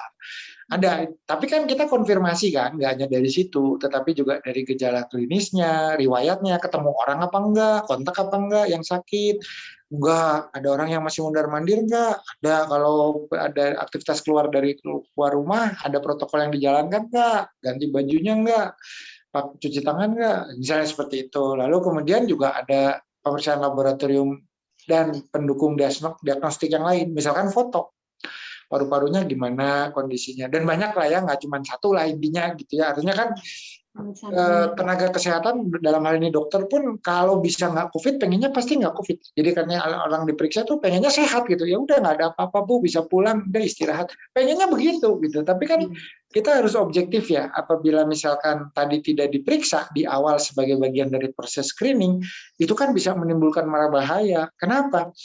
Masuk ke fasilitas bercampur dengan pasien yang misalkan non-COVID. Apa yang terjadi? Transmisi. Belum resiko bagi tenaga kesehatan. Itu kan kalau sudah ada kontaminan begitu, UGD tutup. Karena kita harus desinfeksi, orangnya harus di tracing semua, tenaga kesehatan yang harusnya bertugas jadi di testing semua. Itu kan bayangin ya, berapa banyak delay yang bisa terjadi dan berapa banyak orang yang mungkin tidak akan terselamatkan gitu karena itu. Nah ini kan nggak berpikirnya nggak ke sana gitu. Jadi dites tuh untuk di-COVID-kan gitu. Ini padahal sebenarnya ini adalah tindakan paling aman untuk semua pihak. Bagi pasien kalau ketahuan bisa ditangani dengan cepat, bagi yang menangani kalau memang ketahuan bisa prepare dan mengantisipasi dengan langkah sesuai dengan protokol yang telah ditetapkan, bagi pasien lain melindungi gitu ya, dan bagi keluarganya sendiri, karena kalau memang dia positif kan berarti orang terdekatnya juga harus kita identifikasi. Nah ini yang dan itu dijelaskan pun ya tadi ya kekeh gitu ya kan. Terus dok kalau memang itu pilek dan ternyata pilek biasa dan ternyata sudah dites kan saya rugi katanya, saya harus keluar apa namanya biaya segala macam bla bla bla gitu. Nah ini yang kadang kita juga ya harusnya kan alhamdulillah ya kalau ternyata dites negatif dan ternyata bisa diterapi dengan pengobatan yang biasa gitu kan ya harusnya senang gitu. Tapi ya nggak bisa, itu tetap menjadi satu hal yang Nah, ini yang sebetulnya hari-hari belakangan ini mungkin perlu extra effort ya untuk melakukan proses edukasi sedemikian rupa supaya memang kita ya kalau nakes tuh udah kebal sih sebenarnya kalau saya lihat sekarang ya dengan berbagai kondisi saat ini tuh ya sudah intinya ginilah melaksanakan tugas sebaik mungkin, seikhlas mungkin dan sudah tidak terlalu mendengarkan lagi lah gitu ya hal-hal yang karena habis tenaga gitu. Jadi memang kita ngurusin yang sedang dirawat saja sudah repot gitu, belum dengan opini-opini liar yang berkembang gitu. Tapi kan seperti kemarin tuh bahwa ada upaya sistematik untuk mengcovidkan setiap orang. Nah, ini kan luar biasa kalau potensinya untuk memburuk gitu ya. Tapi memang gini, kita terus terang ya, kita juga harus objektif, fair gitu ya. Kami juga terus mengevaluasi gitu, mencari cara sebenarnya. Jadi memang ada masa-masanya ya, di mana penggunaan satu metode itu tidak menghasilkan hasil seperti yang diharapkan. Misalkan, tadi contoh kasus gitu ya. Dulu kita nggak begitu tahu cara mengatasi pada saat saturasi sudah jatuh, gagal nafas itu mau naikannya gimana gitu. Jadi artinya memang banyak gitu ya, waktu itu perdebatan. Apakah ventilator yang istilahnya intubasi ya, itu diperlukan atau lebih baik dengan pressurized gitu, dengan yang non invasif, dengan high HNF itu. Jadi yang hanya menggunakan cungkup gitu ya, kanul. Tapi tidak melakukan tindakan. Tapi sekali lagi kalau menurut saya kita kan menghadapi suatu hal yang baru itu belajar bersama gitu. Jadi nggak ada sebetulnya, kalaupun ada beberapa metode dianggap kurang tepat gitu. Ya, saya kira pemasangan ventilator itu sudah dengan pertimbangan yang sangat matang gitu, karena memang saturasinya sudah jatuh, sudah kolaps paru-parunya, tidak ada udara lagi di dalamnya gitu kan. Kan nggak mungkin juga kita tidak berikan bantuan mekanis gitu ya untuk kemudian bisa meningkatkan lagi laju pernapasan. Nah, tetapi memang di sepanjang perjalanan juga ada pertanyaan, karena ventilator itu juga nggak satu jenis, banyak gitu. Jadi mana yang harus dipergunakan, apakah intubasi atau tidak, ataukah tadi cukup dengan pemberian udara berkelembapan tinggi dan bertekanan tinggi begitu ya.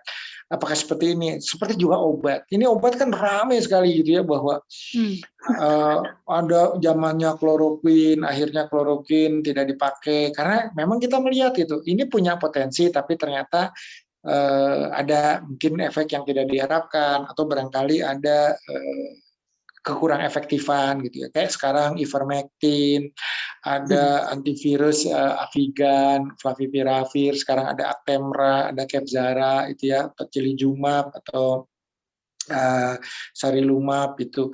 Ya, kemudian dari Omai, dari obat modern asli Indonesia itu sekarang sudah mulai naik ya, penggunaan Sambiloto banyak, itu penelitian sudah berjalan. Ini kan kita semua pakai gitu, kita semua berpikir mencari formulasi yang paling ideal, tidak lagi mengkotak-kotakan, oh ini kalau jamu nggak usah lah, jangan gitu, nggak bisa dibilang. Enggak, justru kita sekarang mencari alasan logis disertai dengan data ilmiah yang memadai gitu, sehingga ada akselerasi gitu ya, dipercepat gitu. Sama nih sebenarnya sebagai contoh, tadi saya juga sampaikan ke Pak Eris tuh, ada satu video yang dirilis oleh satu channel mainstream lah, kemudian menyampaikan bahwa ada hasil penelitian, dan penelitian ini saya tahu, saya kenal baik dengan penelitinya, menyampaikan bahwa pada virus SARS-CoV-2 ini ada urutan-urutan gen yang memungkinkan terjadinya reaksi yang disebut dengan ADE itu ya, antibody dependent enhancement. Banyak sekali sekarang di sosial media bahwa pemberian vaksin itu pembunuhan. Ya gitu. Karena justru bisa meningkatkan ADE dan ERD. Kalau ERD itu penyakit respiratorius yang diperberat gitu dengan keadaan itu. Teorinya ada, betul, tidak salah. Jadi saya juga mengatakan peneliti ini punya kewajiban moral gitu untuk menyampaikan bahwa ini kondisinya dinamikanya seperti ini. Kalau kita nggak hati-hati dan dalam upaya pengobatan atau pencegahan, ada dampak efek-efek yang tidak diharapkan. Menurut saya itu kewajiban moral obligation dari seorang peneliti untuk menyampaikan. dia tidak meneliti sampai di hilir, tapi dia menyampaikan indikasi. Ini loh ada gen yang kalau ini nanti tidak diperhatikan punya potensi dalam pengertian ada kemungkinan gitu. Kalau misalkan kita cara pakai vaksinnya salah atau pemilihan vaksinnya kurang tepat. Ya, kemudian oleh teman-teman yang berkecimpung di dalam pengembangan vaksin, ya tentu ini diperhitungkan. Oh ini gennya gimana? Munculnya karena apa? Oh kalau misalkan dosisnya kurang, antibodi yang terbentuk tidak baik, orangnya kemudian punya faktor penyakit lain yang bisa menekan atau mensupresi. Makanya ada keluar kriteria yang boleh divaksin yang seperti apa, yang tidak boleh yang seperti apa. Harapannya supaya tidak ada efek seperti ini. Tapi kelanjutannya ini nggak diekspos. Dieksposnya bahwa ada virus ini punya satu kemampuan untuk justru menjadi lebih destruktif apabila terpapar oleh vaksin. Seperti itu. Nah, ini yang lagi medsos kali ya, Dok? Iya, sehingga narasinya ya seperti tadi, dan orang kemudian membuat sebuah simpulan yang fatalistik gitu ya, bahwa orang divaksin itu bunuh diri gitu ya, karena nanti begitu divaksin, nanti kalau ketemu virus, wah reaksi tubuhnya akan sangat luar biasa, bahkan lebih hebat daripada orang yang tidak divaksin. Tapi kan data menunjukkan efikasi Sinovac terus terang, karena memang itu, saya kebetulan ikut dalam tim penelitiannya, ya urun rembuk lah, ikut ngobrol lah intinya ya. Efikasinya tidak terlalu kuat. Artinya di Brazil itu cuma 50,1%, gitu. Di Indonesia tuh ya, hasil uji klinis 4, 65%. Ya nggak bombastis gitu ya, nggak bisa memberikan proteksi kita 90% misalnya gitu ya. Nggak. Tetap kenapa? Karena menggunakan virus yang dilemahkan, inactivated. Artinya seluruh bagian virus itu masuk sehingga proses pengenalan di tubuh kita juga jamak. Jadi kan kalau vaksin yang berbasis mRNA misalnya, itu satu titik tangkap gitu. Oh ini loh, jadi Kang Eris itu saya langsung bisa kenal kalau ini Kang Eris karena kacamatanya, misalkan begitu. Atau ikatnya, karena sekarang pakai ikat. Gitu. Gantengnya gitu ya kelihatan. Gantengnya lah, ya. Karena begitu lihat yang ganteng Kang Eris nih, gitu. Iya. Gitu. Nah, seperti itu. Tapi kalau inactivated itu seluruh Kang Eris gitu, seluruh Kang Eris dari rambut sampai ke kaki kalau Sinovac itu. Jadi kalau kita pas ngelihatnya jempolnya doang, kita tuh ada keraguan, ini bener jempol Kang Eris apa bukan ya? Karena kita punya gambarnya menyeluruh. Ini analogi nih supaya gampang. Nah, otomatis kemampuan mengenalinya tuh tidak secepat ataupun sekuat yang tadi memang sudah dilatih untuk mengenali satu titik saja gitu. Tetapi keuntungannya adalah bahkan orang Singapura sekarang mulai berpikir ulang gitu. Kalau perlu gini kita suntik juga lagi deh dengan Sinovac. Kenapa? Karena walaupun tadi pembangkit imunogenitasnya relatif tidak terlampau besar, tetapi dia punya kemampuan mengenali virus ini secara menyeluruh. Jadi kalaupun ada perubahan tadi di beberapa titik karena mutasi, dia justru punya tempat pengenalan yang dia masih bisa mengenali gitu. Kang Eris copot ikatnya, kalau tadi misalkan yang mRNA akan bingung. Oh, Kang Eris tanpa ikat berarti bukan Kang Eris kan gitu. Nah, tapi kalau Sinovac karena dia tidak hanya mengenali ikatnya, tetapi juga kacamatanya, tetapi juga karena senyum menawannya. Oh, senyumnya dan kacamatanya ini tetap Eris menadar kan gitu. Gitu. Jadi ini plus minus ya. Makanya kemarin kita mengeluarkan sebuah kebijakan yang udah 2 kali Sinovac buat nakes akan dapat Moderna yang sudah punya pengenalan secara umum ditambah pengenalan secara khusus gitu kan. Jadi gitu. Kenapa kita tidak Sinovacan 3 kali? Ya nanti umum-umum terus dong pengenalannya gitu. Jadi sekarang kita mengenali Kang Eris dari belakang, kiri, kanan, depan, atas, bawah secara umum. Lalu nanti, ciri khususnya yang paling khusus dan selalu melekat pada Kang Eris ini adalah ikat. Nah, jadi lengkap.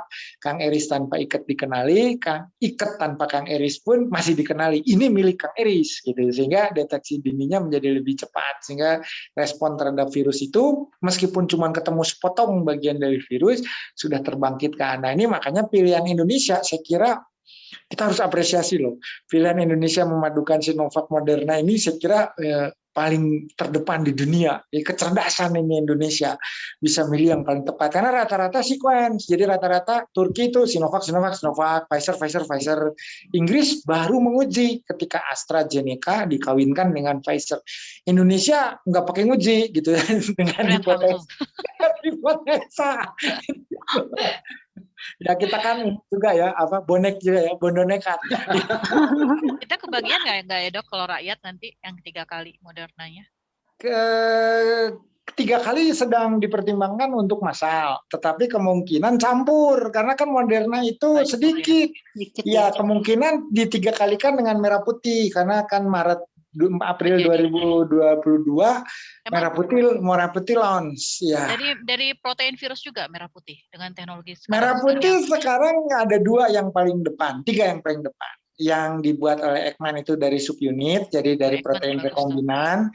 Tapi yang paling cepat itu adalah UNER dengan inactivated. Tapi inactivated dari berbagai varian, sudah sampai Delta. Gitu. Ya. Itu efektif dikawinkan dengan Sinovac 2 kali dok yang bisa. Itu bisa. Jadi artinya yang menambah. yang mana dok? Yang the best-nya? Menambah. The best-nya kalau Ekman ketemu sama Sinovac. Ya berarti tetap ya protein virus itu ya yang RNA ya dok. Iya, jadi kan kita punya 2 library gitu, library umum sama library khusus gitu. Jadi keminatan kita, gitu. Jadi, kalau dilihat dari situ sebenarnya kan isu tadi yang misalkan ada AD, ada RD itu benar. Jadi itu memang kewajiban peneliti untuk menyampaikan. Tetapi itu bisa tidak terjadi seandainya apa? Nah ini bangkitan imunitasnya memadai. Nah 50% itu udah cukup untuk menghindari itu. Lalu harus ada penelitian lanjutan. Misalkan itu terjadi di demam berdarah. Makanya vaksin demam berdarah itu gagal launching gitu ya. Karena justru menimbulkan respon antibodi yang berlebih. Nah apakah sama ketika diuji di SARS-CoV-2 gitu ya. Nah SARS-CoV-2 ternyata dengan antibodi yang ada itu ada efek neutralizing. Nah kebetulan Prodia, BPPT dan juga ya tim Satgas lah melakukan satu riset di mana antibodi yang sudah tervaksinasi itu memang spesifik mengenalinya ke virus, tidak menyerang ke yang lain. Artinya kan hipotesa bahwa ini vaksin bisa menimbulkan kerusakan ataupun keparahan sudah terbantahkan gitu. Sih kira-kira. Jadi banyak sih sebenarnya yang bisa, cuman kita nggak cukup energi untuk menginformasikan ini semua gitu. Jadi kan kita sekarang melihat bahwa akibat dari disinformasi yang dilakukan oleh ya tadi ya yang misalkan teori konspirasi segala macam ya ini membuat kedisiplinan prokes juga menjadi inadekuat gitu, sehingga artinya transmisi itu tetap terjadi meskipun ada orang yang sudah berusaha mengikuti, tapi sementara ada sebagian lain yang tidak mengikuti. Ini media bagi virus gitu. Jadi kan pengertian dasarnya kan virus itu nggak akan kemana-mana kalau orangnya nggak kemana-mana ya sebetulnya. Memang banyak PR sih, banyak PR dalam pengertian orang itu kalau kita berani mengambil keputusan 14 hari tidak bergerak, tapi memang ada subsidi untuk mempertahankan kehidupan gitu ya, minimal kebutuhan primer itu terpenuhi, dan ini yang kita kan secara anggaran nggak mampu gitu untuk ini yang menjadi dilema gitu ya. Jadi kalau misalkan di beberapa negara terutama seperti negara kota gitu ya yang sekarang udah bebas itu kan Andorra, terus kemudian yang kecil-kecil gitu, karena enak banget tuh punya GDP yang bagus gitu, negaranya juga punya cadangan devisa yang memadai gitu, sehingga ketika kita mau lockdown gitu atau itu ya bisa orang makan aman, kesejahteraan dia masih punya kesempatan untuk entertain dan sebagainya di rumahnya. Kalau kita kan sedihnya gitu, ada yang satu rumah 20 orang karena memang kebutuhan terhadap tempat tinggal kan terbatas gitu, dan satu positif kena semuanya gitu, dan ya ada yang bergejala, ada yang tidak, dan ada yang menjadi berat, kan sedih ya. Jadi kita gimana nih caranya mau mengisolasi sementara dipindahkan ke shelter, sekarang sudah tidak ya, shelter pun sekarang kapasitasnya kan terbatas. Ini yang kemudian kita juga khawatir gitu bahwa ini perlu mulai ada yang namanya public movement ya untuk ya nggak bisa gitu. Artinya fasilitas kesehatan dan tenaga kesehatan kita tuh rasionya segitu-gitu aja, nggak akan bertambah dalam 5 tahun ke depan pun rasionya nggak akan berubah banyak gitu. Kan sehingga memang sudah mulai perlu ada partisipasi aktif gitu dari masyarakat dengan panduan. Nah ini kita sebetulnya menunggu panduan. Jadi artinya harus ngapain nih di satu lingkungan gitu ya, sehingga kemudian bisa memberikan efek kontributif gitu. Karena kan orang jadi dengan informasi yang beredar ini juga selain terbelah ya, terbelah kubu, juga menimbulkan satu awareness yang kuat sekaligus menimbulkan kecemasan gitu. Jadi nggak mau nolong gitu ya, kayak ada yang tergeletak gitu ya.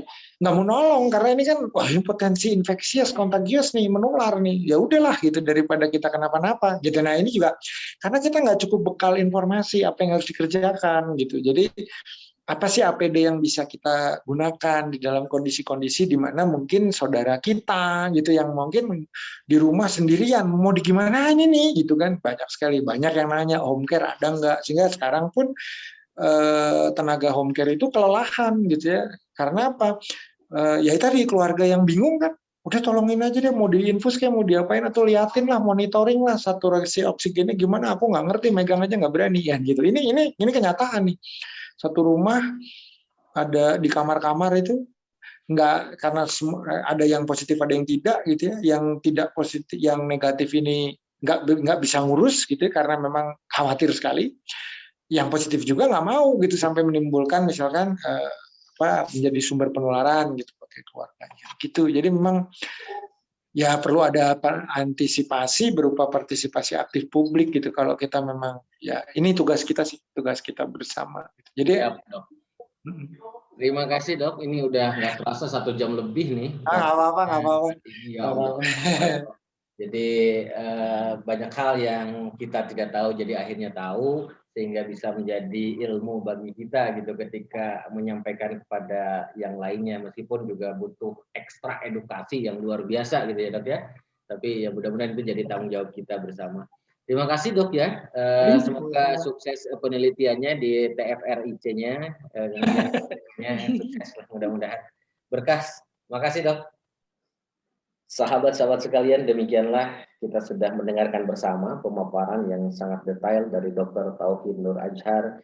Semoga bermanfaat bagi kita dalam upaya menambah wawasan kita tentang virus COVID-19 ini. Mari kita menjadi bagian dari pemutus mata rantai penyebaran COVID-19 ini dengan berdiam diri di rumah, kemudian menggunakan masker jika harus terpaksa beraktivitas di luar rumah, hindari kerumunan, kurangi mobilitas, jangan lupa mencuci tangan, dan juga terus kita tingkatkan ibadah kita kepada Allah Subhanahu wa Ta'ala. Sehat-sehat selalu, sahabat-sahabat sekalian, dan sehat Indonesia. Assalamualaikum warahmatullahi wabarakatuh.